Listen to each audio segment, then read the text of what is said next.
did a lot of things. He helped people. He helped people who escaped from the camp, and he showed them the route to Switzerland.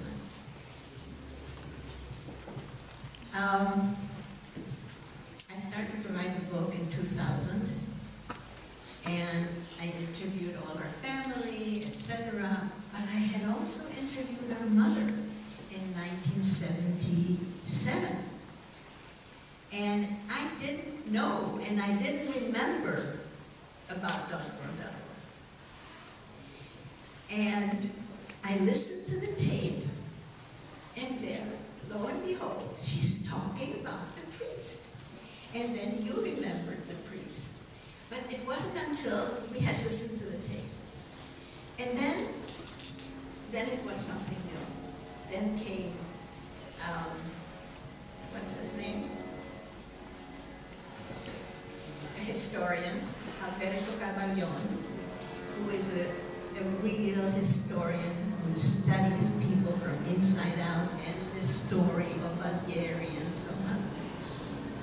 And I began corresponding with him, and I also corresponded with a few other historians. And he said, I will get you, we needed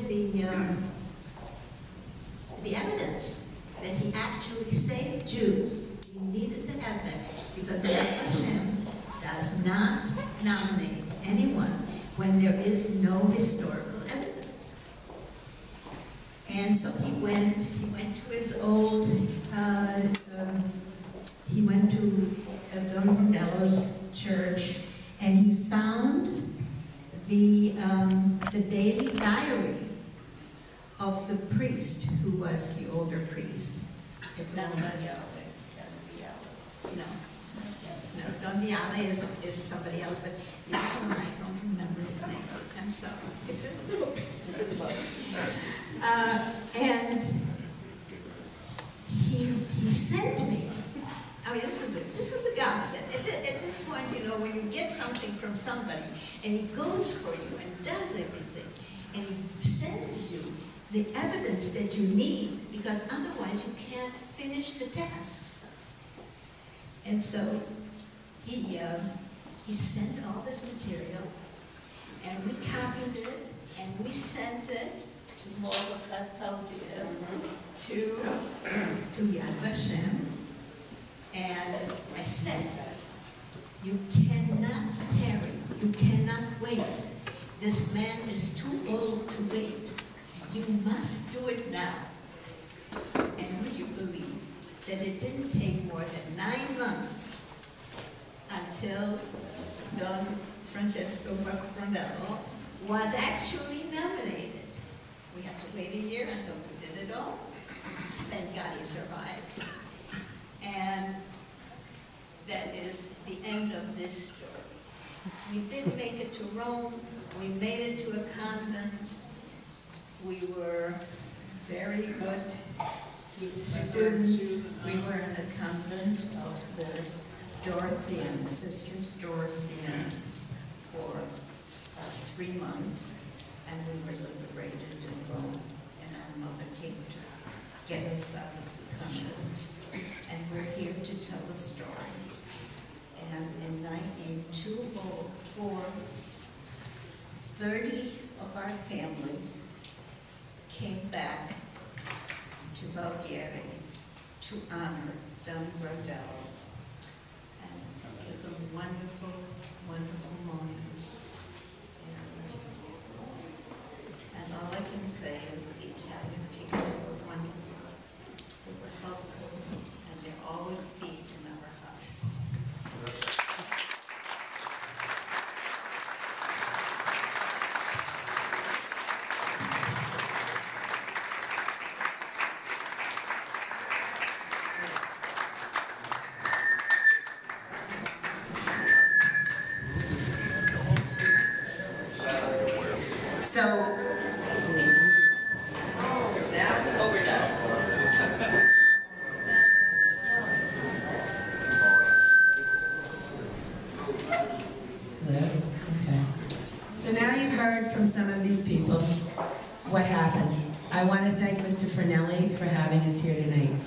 Are there any questions that people might have? Questions? Okay. So, go ahead. Yeah. Just curious more about the documentary, how far you've gotten into it, and what the future goal is for the documentary.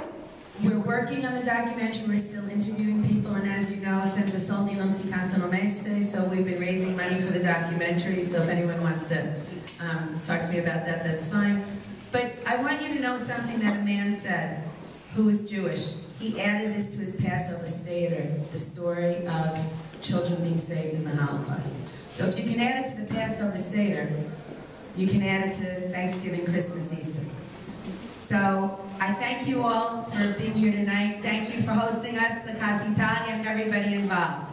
Okay, and most importantly, to the survivors for sharing their stories.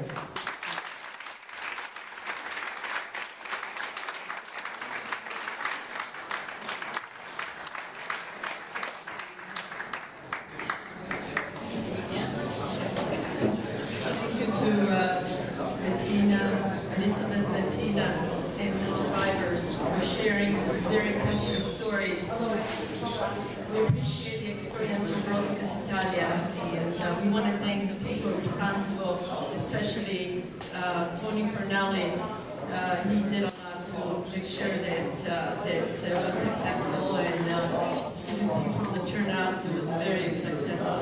Yet, Mr. Tony Fernelli is the publisher of Fernoi. He's a board member of Casa Italia, and I would say that he is the heart of Casa Italia.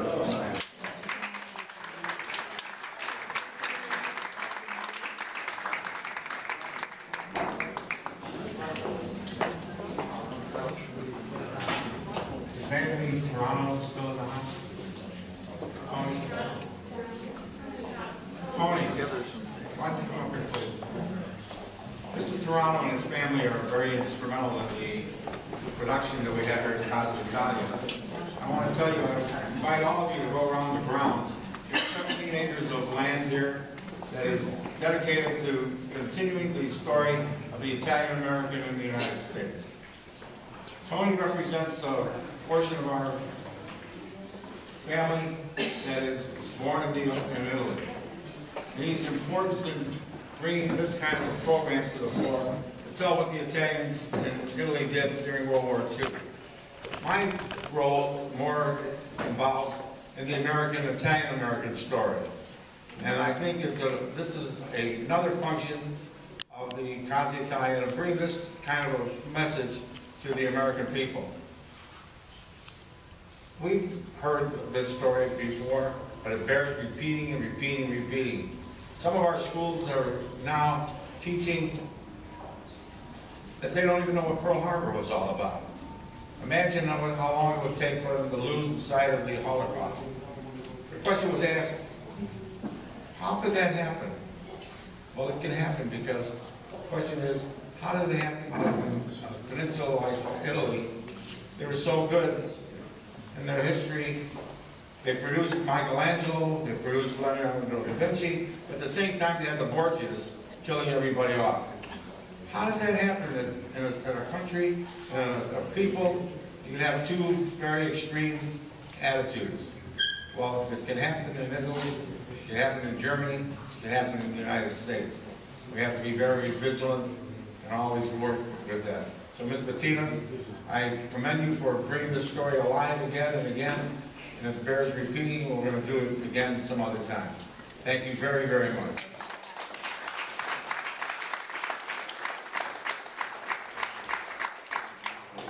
Thank you, Tony. Thank you, Mr. Bettina. In fact, Baramote is about 10 miles from where I was born, and I had the opportunity to visit it 2 years ago, and sat with one of the old timers in Tarsia, which is just next to the camp over there. And he was telling me that during the war, during that time, that he was a guard at Baramote. And he would take a group of the Jewish people to buy supplies to go to Cosenza, to the city of Cosenza. And actually it was the Jewish people that would find him to take him back to the camp. because of the fact that he had such a good time. He felt it was a holiday for him by taking these people to the city. So, certainly what you were saying today is absolutely true. And my region, which is Calabria, or especially the city of Cosenza, where I come from, that very, very proud of what they did during the Second World War. So thank you very much for being here. By the way, guys, thank you for coming to Casa Valley. Thank you, Josette Weber, for putting all this stuff together.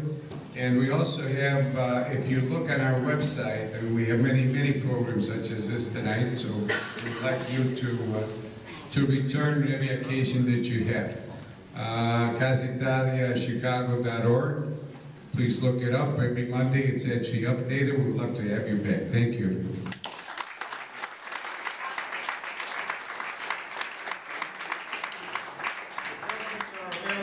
Courtesy of Josette Weber, and they're, how would you say, are they? Say it for me, please. It's kosher. It's all kosher. It's kosher, okay. So there's no salami tonight. That's the deal.